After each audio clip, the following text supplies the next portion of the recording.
Saudara berkedok anggota Polri, 5 debt kolektor di Goa, Sulawesi Selatan melakukan perampasan kendaraan. 1 dari 5 pelaku perampasan kini ditangkap polisi.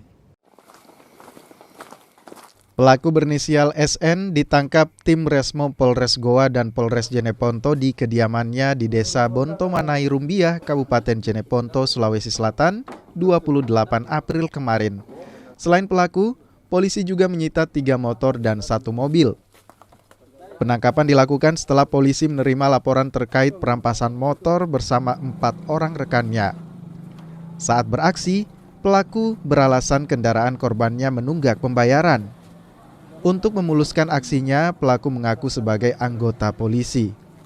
Di hadapan polisi, pelaku mengaku telah melakukan aksi perampasan motor sebanyak 6 kali. Sudah lama menjalankan pekerjaan ini.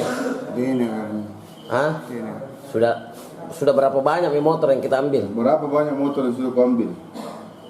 Pernah ke 6 batu. 6. Di mana semua? Di store ke Ke PT? Itu Menunggak berapa bulan memangnya motornya orang? Nggak bisa tahu. Nggak bisa tahu. Tapi bukan cara begitu, kau pakai cara-cara kekerasan.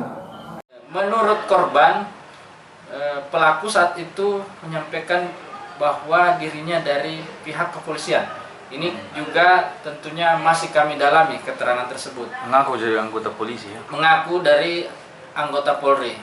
Kemudian saat itu sempat terjadi perdebatan di TKP. Pelaku kemudian mendorong korban dan merebut secara paksa motor korban dan membawa motor korban. Atas kejadian itu, korban IS langsung melaporkan kejadian yang baru saja dialami ke Polres Goa untuk ditangani lebih lanjut. Dari interogasi terhadap NS dan hasil penyelidikan rekan-rekan Resmob Jatandras di lapangan bahwa ke-5 orang pelaku yang dilaporkan memang betul adalah seorang debt collector. 4 rekan pelaku yang turut dalam perampasan kendaraan bermotor kini dalam pengejaran polisi. Asis Amin, Kompas TV Goa, Sulawesi Selatan.